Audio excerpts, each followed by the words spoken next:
Bom dia. Vamos acordar, né? Bom dia. Eu gostaria de começar a nossa conversa sobre uma coisa interessante que parece que não sabemos, ouvimos e não acreditamos. Deus é perfeito. Sabia? Deus é perfeito, perfeito, perfeito. Jesus segue esse caminho de Deus. E nessa matemática do amor, Jesus nos ensina, ele fala, bem-aventurados o quê? Os pobres de espírito, porque deles é o reino dos céus. Quanto mais você divide, mais você multiplica. Quanto mais você soma, mais você perde. Tem uma coisa aí que está diferente da matemática em que nós vivenciamos, né? Porque nós aprendemos que quanto mais eu acumulo, quanto mais eu tenho, mais rico eu serei. E Jesus lá atrás derruba completamente essa teoria da matemática materialista do ter. E às vezes quando nós lemos o Evangelho, nós ficamos, o que será que Jesus quis dizer com isso? Qual é a ideia de Jesus? A ideia é justamente o inverso do que nós vivenciamos. Ou seja, o rico é aquele que menos necessidade tem. Quanto menos eu precisar, mais rico eu serei. E aí como é que a gente se localiza? Como é que a gente se contextualiza nisso aí? Né? Eu preciso disso, eu tenho isso, eu tenho aquilo. Quanto mais eu ganho, mais eu quero ter. Ter. Jesus não condena sua casa, ele não condena o seu trabalho, o seu suor, o seu salário, o que você vivencia. Ele fala do espírito. Qual é o seu estado espiritual hoje de ser e de ter?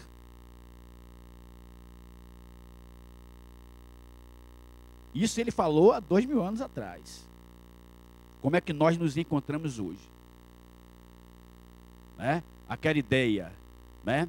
Gandhi estava em Londres, na porta de uma joalheria, e ele passou um inglês, conheceu Gandhi, falou, Gandhi, escolha o diamante que você quer, que você está admirando tanto, que eu compro e te dou.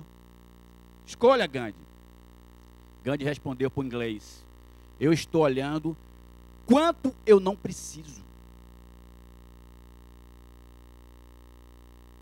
E nós olhamos quanto queremos quando estamos na frente de uma joalheria.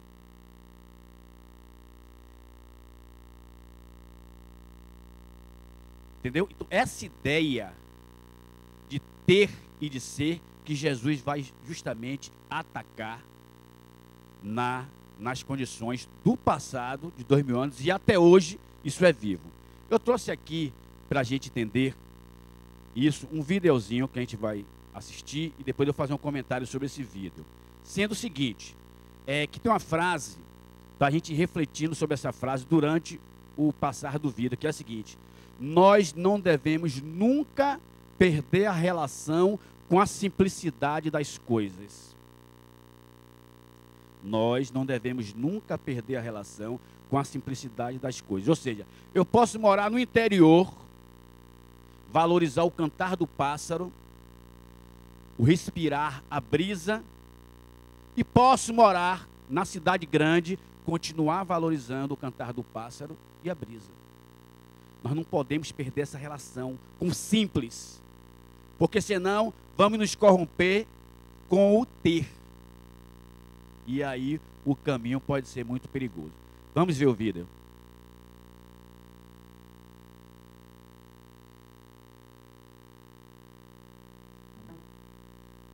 Você pode desligar aqui um pouquinho.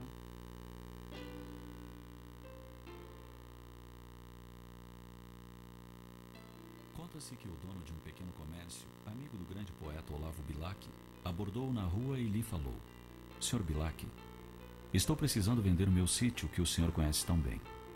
Poderia redigir um anúncio para o jornal? Olavo Bilac, muito solícito, apanhou um papel e escreveu: Vende-se a encantadora propriedade onde cantam os pássaros ao amanhecer no extenso arvoredo, cortada por cristalinas e marejantes águas de um ribeirão.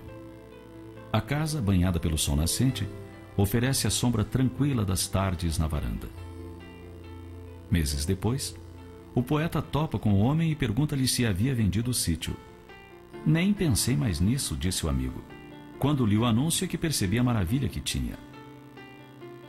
Às vezes, para que possamos reconhecer o valor dos tesouros que possuímos, é preciso que alguém nos abra os olhos. E isso não acontece somente com relação aos bens materiais, mas também no campo afetivo. Talvez motivados pela rotina ou pela acomodação, passamos a observar apenas as manias ou os pequenos defeitos daqueles que convivem conosco, esquecendo-nos das qualidades boas que eles possuem. Não é raro alguém de fora nos surpreender com a lista de virtudes dos nossos filhos que passam despercebidas aos nossos olhos. Ou então, um colega que elogia nosso esposo ou esposa, ressaltando qualidades que não estamos percebendo. Esposas que criticam o marido porque ele não abre a porta do carro para ela, não puxa a cadeira para ela se sentar, esquece o aniversário de casamento, não lhe oferece flores no dia dos namorados. Essas esposas não levam em conta que aquele mesmo homem é um pai carinhoso, dedicado, é trabalhador, honesto, e sempre que ela precisa, ele está por perto para ajudar. Há maridos que desvalorizam suas esposas porque nem sempre estão em dia com a moda, porque os cabelos brancos não estão bem camuflados, porque não lhe dão atenção integral quando dela necessitam. Esses esposos certamente não se dão conta do valor que essas mulheres têm. Não percebem quantas noites elas são capazes de passar acordadas, vigiando o filho doente, e enfrentar dias inteiros de trabalho exaustivo sem reclamar.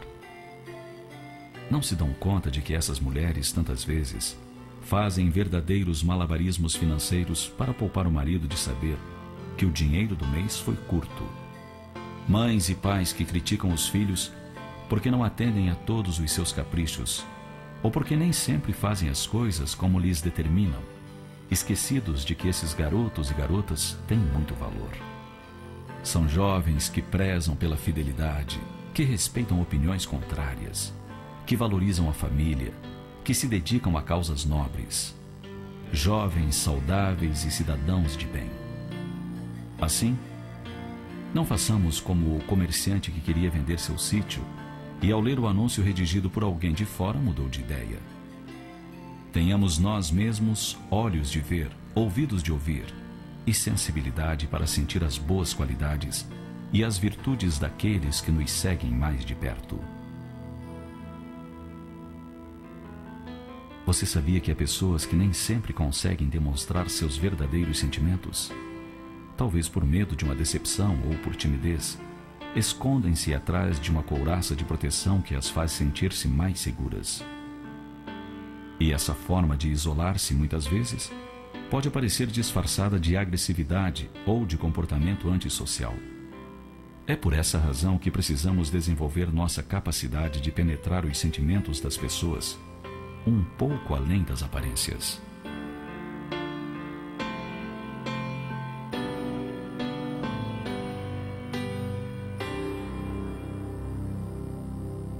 Então, muitas das coisas que foram ditas aqui, nos encaixamos. Concordam? Muitas das coisas que é falada acontece no dia a dia. Então, como resolver esse problema? Cita Jesus dois males da humanidade, que é o orgulho e a vaidade. Eu vi uma frase, uma certa feita, de uma pessoa falando sobre orgulho e vaidade, e ela falou uma frase, inclusive, que uma vez eu fiz uma apresentação, uma dramatização lá no centro, na época da juventude, e eu coloquei na camisa, que só quando eu entrei com a camisa, o pessoal já riu, sem precisar dizer nada. Porque entende o que é isso. O rapaz tinha dito assim: seja humilde igual a mim. Então não precisa dizer mais nada, né, do que se trata do que é humildade e do que é o orgulho. Então, esse é o mal, a chaga da humanidade, onde você está em primeiro lugar, em segundo lugar, em terceiro lugar, para depois você pensar em alguém. Por outro lado, ele fala com relação às virtudes. Sócrates dizia que o verdadeiro filósofo era um homem virtuoso, um homem que buscava ser bom. Por isso que ele é considerado, uma das coisas que ele é considerado o precursor do cristianismo, onde Jesus lá na frente vai dizer sobre o homem de bem. A proposta de nós estarmos aqui é sermos bons. E para sermos bons, não depende do outro. Só depende de nós mesmos. E aí foi criado uma pedagogia de projetos por esse grande mestre chamado Jesus, para que nós tenhamos a oportunidade de vivenciar na prática, no dia a dia, toda hora, essa questão da humildade e do orgulho. Como? Todo mundo não nasce aqui sem uma família. Todo mundo, para nascer, precisa de um pai e de uma mãe. Pode ser constituída a família nuclear, ou ser ou não, mas precisa de um pai e de uma mãe. Certo? E a partir daí começa o grande projeto, né, político-pedagógico feito por Jesus. Onde ali naquele cadinho, naquele espaço, nós vamos trabalhar o dia a dia, a troca, o ouvir, o falar, o conhecer-se. Quando você ouve seu irmão, eu tenho um irmão até hoje, que quando nós éramos pequenos, às vezes ele era mais velho do que eu, e às vezes eu queria sair e pegar uma camisa dele. Eu ia lá, ele tinha cada camisa boa, né? E aí as camisas dele, geralmente, quando ele não queria mais, sobrava para mim, porque eu era menor, e quem ia usar sou eu. Como que eu ia usar meu, já adiantava. E aí eu pegava, ele saía, deixa eu ver se ele saiu, eu pegava a camisa, saía, ia e voltava. Depois eu dizia para ele, eu peguei sua camisa. Quem mandou você pegar? Estava lá, você não ia usar, eu peguei. Certo? E sempre ia trabalhando nessa linha, né, pegando as camisas. Quer dizer, ele começou a entender que ele poderia dividir camisa, né? Onde nós vemos, às vezes, dentro de casa, brigar-se por causa de uma camisa, de um sapato, de um perfume, etc, etc, etc. Então, é uma prática, uma vivência que a gente começa a ter dentro da casa. Então, se você não tem essa prática, essa maturação no seu núcleo familiar, o que é que nós vamos encontrar na sociedade? Quando você sai do primeiro núcleo, você vai para a escola. E na escola, você começa a ver a reação, o comportamento da criança, que vai refletir o comportamento que ela tem em casa. Eu estava conversando essa semana com uma coordenadora, sou professor, trabalho numa escola, em que eu estava conversando com a coordenadora, e conversei também com uma amiga minha, que ela está com um projeto, ela inclusive está com um projeto aqui na escola, do Lar Harmonia, que é da prefeitura, né? A escola daqui. Ela está trazendo esse projeto da Universidade de Harvard, nos Estados Unidos. A ideia é de que, se a criança não tem uma boa alimentação, se a criança não tem uma boa educação, se a criança não tem uma boa vivência, isso vai refletir no aprendizado dela. Isso está sendo comprovado cientificamente. A mielinização dos neurônios precisam ser fortalecidos para que ele tenha neurônios saudáveis, façam boas sinapses para aprender. Porque se você não tem sinapse, você não vai aprender, não tem conexão, certo? E eu estava conversando com a coordenadora o seguinte: os pais e as mães hoje estão fugindo da responsabilidade de educar os seus filhos e dando essas responsabilidades para as Ritalinas e os Rivotrios da vida. Eu não quero aborrecimento. Vou chegar para um psicopedagogo, vou chegar para um neuropsicólogo, para um psicólogo, receitar um remédio que acalme meu filho, ele fica tranquilo, um cordeirinho, e aí está resolvido o meu problema. E está cheio de crianças nas escolas, nessas condições, que se você suspender um Rivotril, uma Ritalina, a criança fica normal. E o que é uma criança normal? Correr para um lado, correr para o outro, e abusar, brincar, abusar, e depois vai dormir. Isso é normal de uma criança. Agora o pai não quer ter esse trabalho, transfere para os profissionais, para que deixe o filho dele um cordeirinho. Isso vai refletir no futuro próximo. Porque vai ficar aquele vazio aquele salto em que a criança pulou por não ter vivenciado a sua fase infantil, por exemplo. Então, quando você olha, eu tenho um aluno, estou trabalhando esse ano também com o 5º ano, que era a 4ª série antigamente, e eu tenho um 5º ano em que criança, você observa assim, esse menino não tem nada, precisa tomar remédio nenhum, mas está tomando remédio. Quando ele às vezes, olha, fala assim, essa semana ele não está sem o remédio, o menino brinca, fala mais, porque ele está livre, está liberto. Com a riqueza que esse espírito está absorvendo, ele na verdade está estagnado, ele não está vivenciando o que precisava vivenciar dentro da família. Então você está transferindo a sua responsabilidade para a escola, para um profissional, etc. E essa criança vai crescer, vai se tornar que tipo de adulto? O que é que ele vai passar para o filho, para a filha? Que relação ele vai ter com o outro? De egoísmo ou de altruísmo? Ele vai conseguir perceber o outro na forma essencial que ele é? Nós já trazemos das nossas reminiscências do passado o nosso orgulho e vaidade, como o próprio Jesus disse. Ou seja, nós queremos que o outro seja aquilo que ele tem que ser, como nós pensamos, e não como ele é. E nós criamos essa preocupação. O que é que o outro vai achar de mim? E nós não somos o que devemos ser. E o que é que nós devemos ser? Essa busca incessante de ser homem virtuoso, buscar virtudes. Então, no momento em que você age de determinada forma, a doutrina espírita traz uma chave que durante 1000 anos, durante a Idade Média, nós estávamos com esse trauma dentro da nossa consciência, que é a ideia de pecado. Meu Deus, eu pequei. E o que é que se fazia? As penitências. Né? Se você tinha condições, as indulgências. Então você aqui, ó, você paga $1000 e você está garantindo o seu espaço lá no céu ou no purgatório. Você não vai para o inferno porque você tem dinheiro. É o ter. Mas isso acabou. E o que é que tem hoje? A doutrina traz como chave a questão do nível evolutivo que você se encontra. Então você faz isso hoje porque o seu nível evolutivo não permite que você faça melhor. Mas o verdadeiro espírito é aquele que se esforça para se transformar. Olha a chave. Então, o reconhecimento de onde eu estou, para onde vou e o que eu devo fazer para chegar lá. Então, as nossas metas e os nossos objetivos para alcançar o topo da escada. Ninguém vai chegar na escada, sair voando e subir sem passar pelos degraus. Degrau por degrau, temos que andar para alcançar. Se eu não posso alcançar isso hoje, qual é o que eu posso alcançar? O de baixo. Então eu vou para o primeiro degrau, depois o segundo e assim por diante. Ninguém dá saltos no processo evolutivo.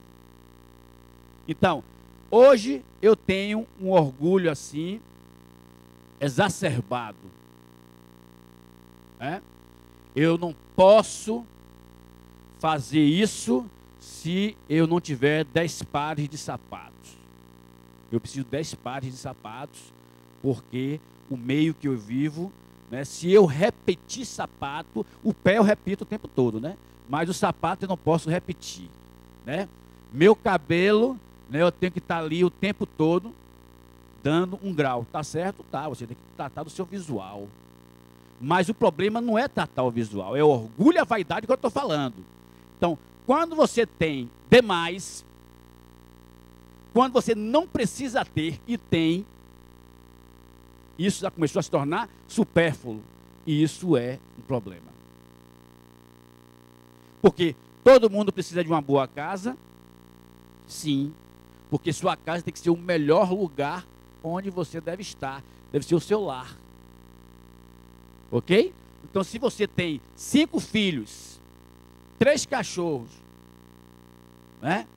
Tem o marido e a esposa, e você mora numa casa com 2 quartos, fica meio complicado, né? Bora lá, minha casa, minha vida, né? E aí fica meio complicado, porque quem mais precisa de espaço é o que mais filho tem. A gente inverteu o processo. Então, se você quer morar sozinho, uma kitnet dá. Agora, você vai morar sozinho em uma mansão com 5 quartos, tem algum problema aí. Ok? Então, essas necessidades que nós temos é que pode nos trazer alguns transtornos. Jesus disse para os seus apóstolos: você nunca deve depender de ninguém na cidade que você vá pregar o evangelho.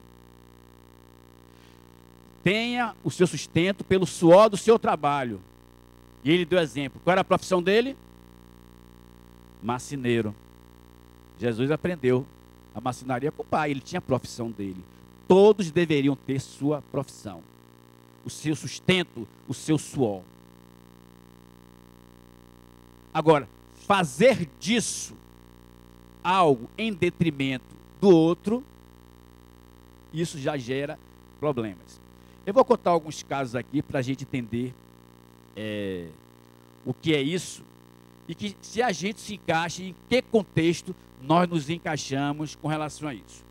Por exemplo, eu estava vendo uma reportagem de que tem um político, não precisa citar nomes, aqui no Brasil, que ele tem um castelo, né, aqui no Brasil. Mas castelo no Brasil existe, você não sabia? Existe um castelo aqui no Brasil.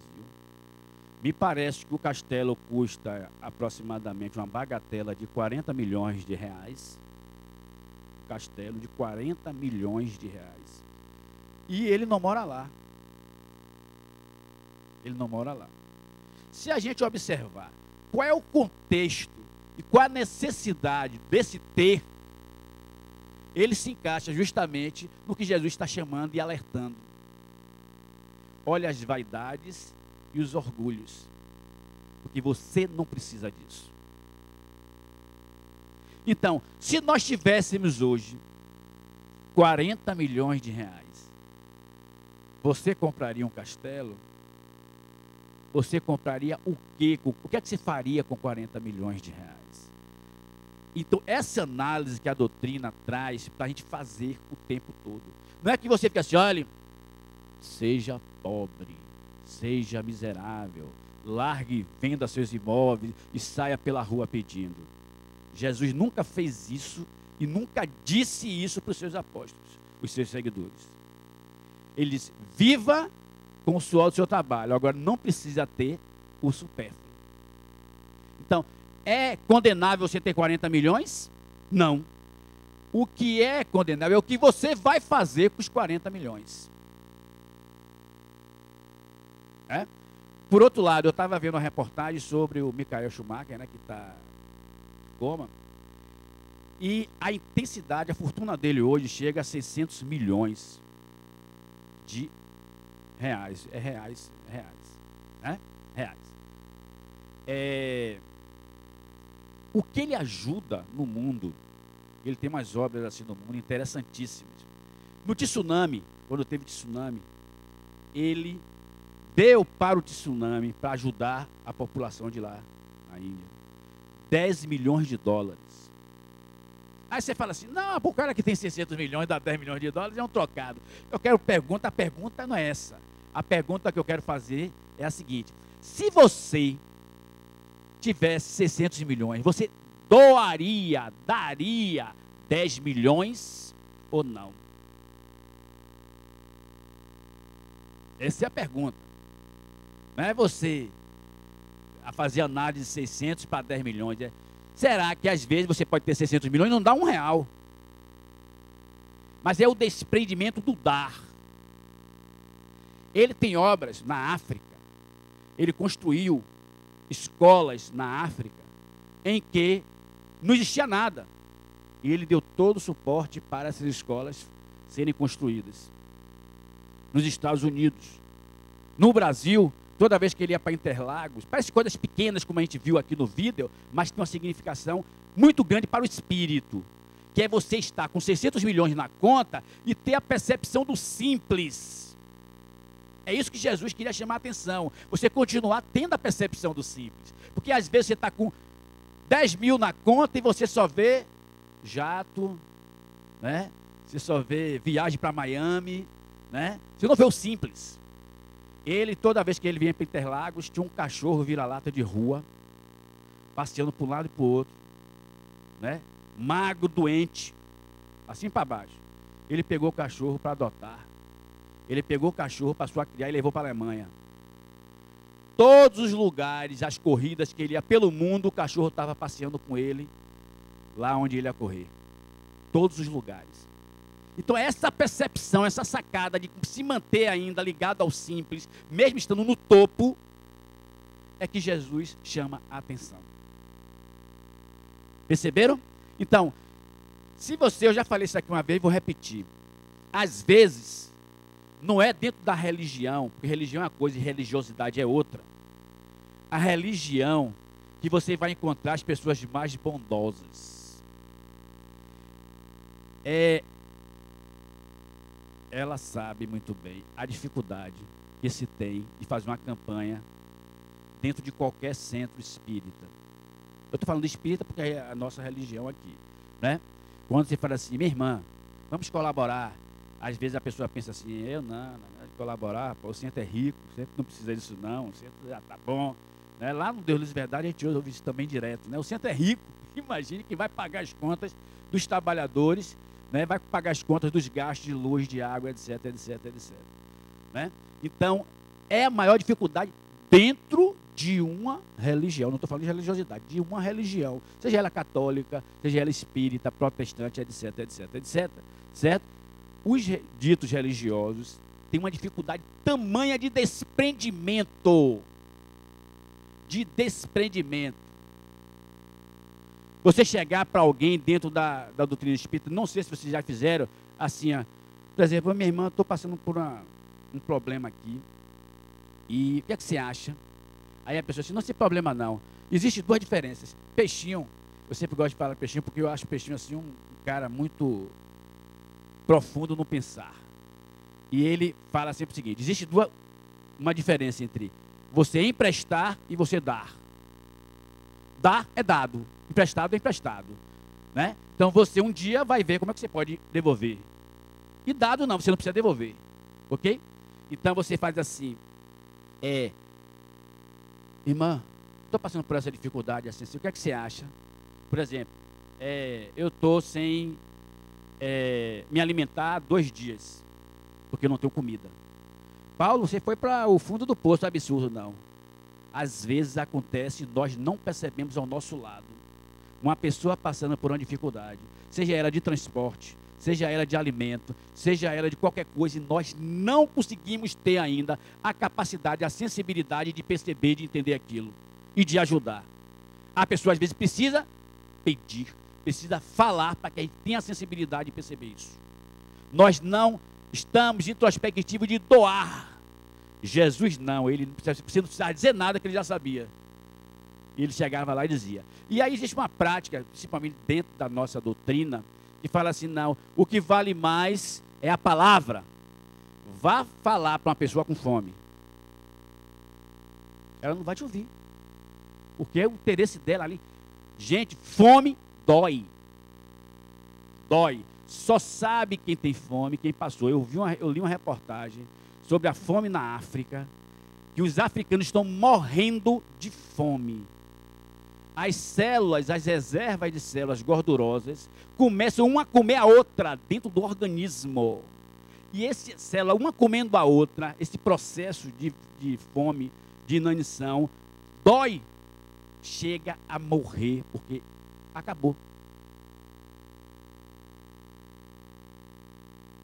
E nós reclamamos, porque, ó, gente, passou a hora da merenda, então estou com fome, minha barriga está roncando, você está chamando aquilo ali de fome.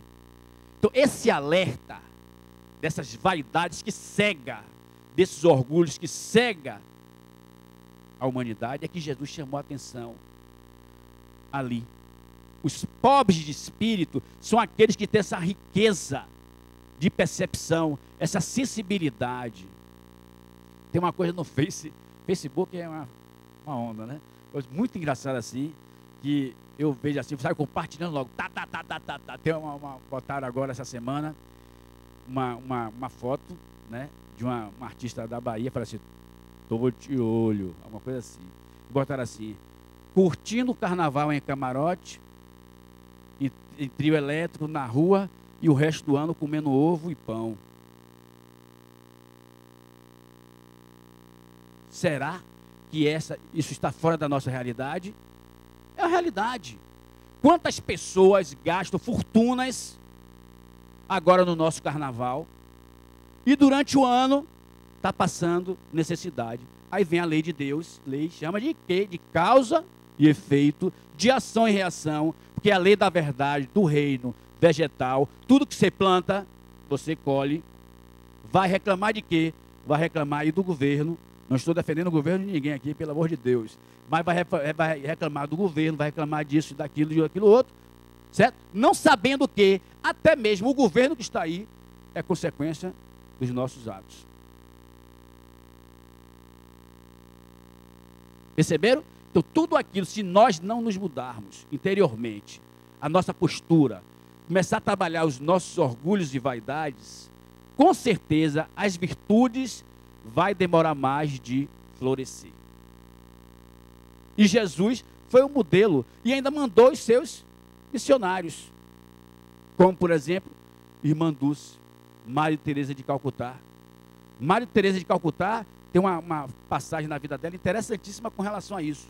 Uma pessoa falou para ela assim: Madre, você faz atendimento aos necessitados, ajuda, faz campanha, você não está viciando o pobre a ficar só recebendo esmolas? Ela respondeu: vocês não viciam os ricos? Porque eu não posso viciar meus pobres. E tanta gente, quando a pessoa é rica, fica lá atrás, né? Passando a mão na cabeça, né? Vai lá, o chamado puxa-saco, né? Vai atrás lá, pá. Fica. Mas, e o pobre? E aquele que não tem nada? Quem vai olhar? São justamente essas pessoas que estão acima da média. São as pessoas que estão virtuosas, buscando realmente essa proposta de Jesus, que é nós sermos ricos, né, de coração. Porque o reino dos céus é nosso. Se nós não amamos, o problema é nosso, não é do outro, não. Se você está dentro de casa e a pessoa não gosta de você, o problema é dele. O seu problema é gostar dela, gostar dele. Eu estava conversando com uma pessoa anteontem, e ela estava falando do negócio do casamento, que o casamento não estava bem, etc. Eu disse: olha, reflita direitinho, porque só muda de endereço, viu? Porque as pessoas, o ser humano, é o mesmo. A relação vai ser a mesma. O que é que vai mudar? Você. Como você entra na relação. Então, se você está pensando que eu vou mudar de relação e tudo vai virar um mar de flores, e se você não muda, você pode se casar com Maria Teresa de Calcutá, mas você vai continuar o mesmo. Porque a pessoa boa é ela, não você. Então quem tem que se tornar bom? Você. Então, às vezes, claro que toda situação tem que ser analisada. Existem contextos, né, que realmente precisa de uma reflexão maior, até de mudança, para que não cresce nenhum nem outro. Mas a ideia de que eu mudando, por exemplo, de endereço, eu vou me tornar uma pessoa melhor, você só muda o endereço, mas vai continuar sendo a mesma pessoa. Ah, se eu ganho R$1.000 por mês e eu ganho R$20.000 por mês, a pessoa é a mesma. Então o que é que você hoje pensa em fazer com R$1.000 e o que é que você hoje pensa em fazer se ganhasse 20 mil? Porque tem uma ideia na mente, principalmente dentro das religiões, eu não ajudo mais porque eu não tenho ter. Se eu ganhasse, Jesus, joga a Mega Sena para mim aí, que eu vou reformar todo o Lar Harmonia. Se a Mega Sena chegar, ele vai sair do Lar Harmonia. Porque se ele não se transforma, né, ele vai se afastar. Porque o material, as posses, o ter, o orgulho e a vaidade vai arrastar ele. E esse é o grande perigo, que se nós não trabalharmos nesse cadinho daquilo da família, nesse cadinho da sociedade, do trabalho, nós vamos perder mais uma reencarnação. E não se engane também com outra coisa que nós estávamos conversando aqui no início, o seguinte. Às vezes nós vemos época de carnaval em Salvador. Imaginem vocês, né? Época de carnaval em Salvador. Aí muita gente está viajando, ou muita gente está pulando, ou muita gente está em casa. Mas essa pessoa que às vezes está em casa, não está em casa por opção. Está em casa porque não teve a oportunidade de achar um camarote, né? Está em casa porque não teve a opção de... Mas tem muita gente que está em casa porque curte estar em sua casa, em seu lar naquele momento e aproveita isso daí para vivenciar. Essa pessoa já tem a consciência do que está fazendo. Perceberam? Então é diferente daquele, por exemplo, o adolescente que vai com você para os lugares, o seu filho ou a sua filha, não porque quer, mas porque você está obrigando a ir. Mas no momento que tomar consciência, eu vou porque eu quero, aí já muda a situação. Então, por que é que nós estamos aqui hoje, em pleno carnaval, sábado de carnaval, né, assistindo, debatendo, discutindo, refletindo sobre o Evangelho, enquanto toda a cidade conclama, solicita que você esteja participando do Carnevale, né, das orgias do carnaval. Por quê? Então, essa é a reflexão que nós temos que começar a pensar e ter na nossa vida. Isso é uma opção? Foi falta de oportunidades? Ou qual o caminho que eu estou seguindo? O que é que eu estou construindo? Já que eu estou aqui, o que é que eu posso construir para me melhorar? Aproveitar a oportunidade que eu estou tendo agora, hoje, para entender isso e modificar-me interiormente. Tem gente aqui que está sem dormir. Não porque foi para o carnaval, porque está esperando o filho chegar. Não é? Então, esse trabalho interno também é interessante para a gente analisar. Certo? Qual é a minha relação que eu estou tendo comigo mesmo? Como é que eu posso depois discutir isso com meu filho, com minha filha? A preocupação, ou seja, me ocupar antes é interessante. O mais importante é eu me ocupar com o presente. Então, tudo isso é lição diária. Quando eu sair daqui, eu tenho aqui o sábado, eu tenho o domingo, tenho a segunda, tenho a terça e quarta, quem trabalha de tarde até meio-dia.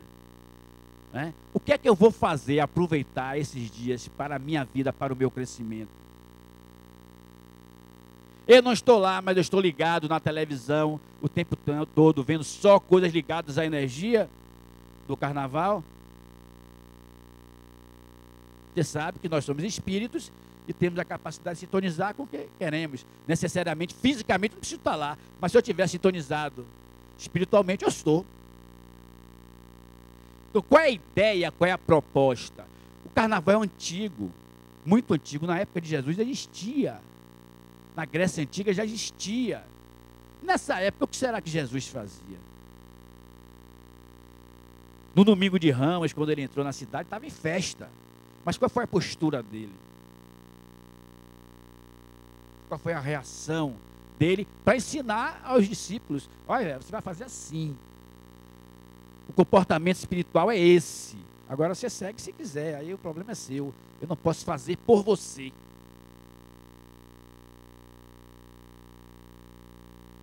Então, se nós queremos realmente modificar a nossa vida, nós temos que seguir os modelos que nós temos aí espalhados.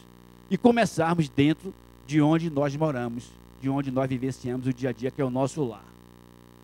Né? Então, essa proposta do Evangelho, da boa nova, da transformação, é que está chamando a gente para a nossa reforma íntima, a nossa reforma interior. E não adianta você, às vezes, querer, não, eu tenho ainda mais 20 anos, eu tenho mais 20 anos, eu tenho mais 20 anos, e vai prorrogando, prorrogando, prorrogando. Quando você olhar, você, qual é a idade que eu tenho mesmo? Né? Eu vou começar a me esquecer da idade, né, que eu tenho, né, porque o tempo está passando para todo mundo. Só que você vai ser eternamente jovem. Porque o espírito, ele é que prevalece. Essa matéria aqui vai ficar para a terra. Só que o seu pensar, não. E o nosso pensar precisa se transformar. O nosso pensar precisa se modificar.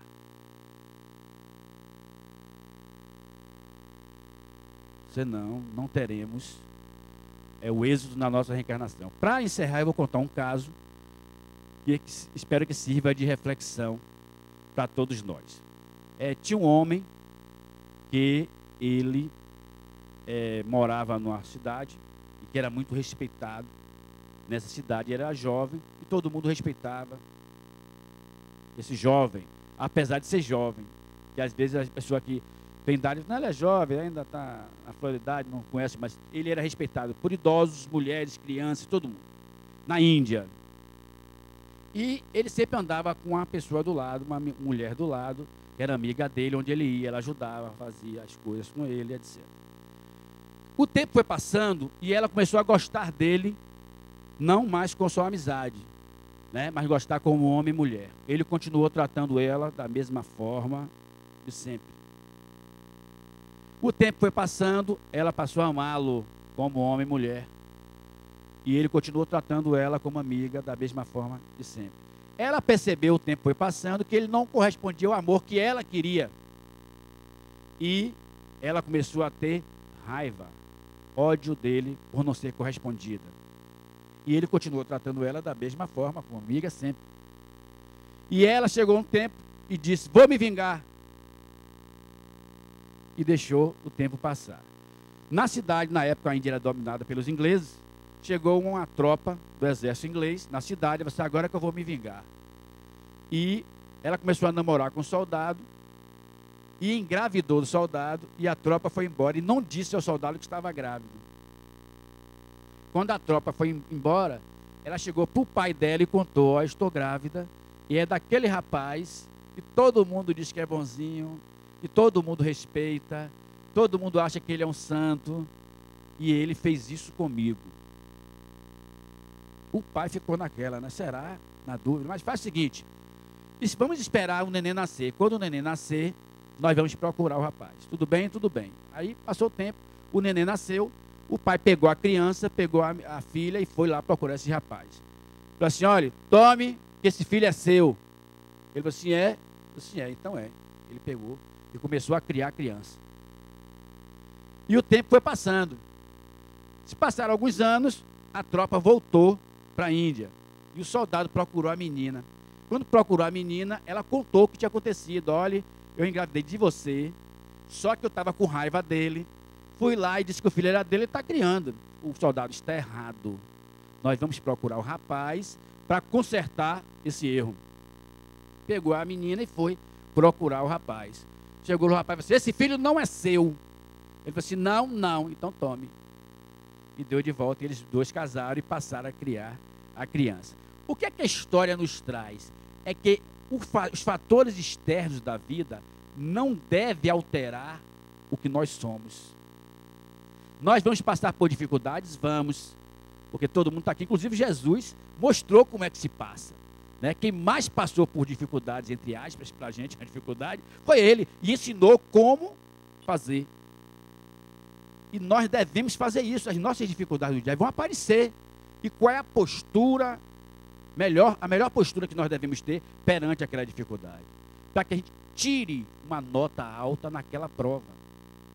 E cada dificuldade que nós passamos na vida é uma prova que nós estamos nos submetendo para ser aprovado no curso da vida. Então, as bem-aventuranças que Jesus estava inspiradíssimo quando falou, né? Ele traz essas lições, porque como disse Gandhi, se todo o evangelho fosse queimado e apagado, e as bem-aventuranças do monte continuassem, já serviria para a nossa transformação, para nos tornarmos homens de bem. Muita paz para você.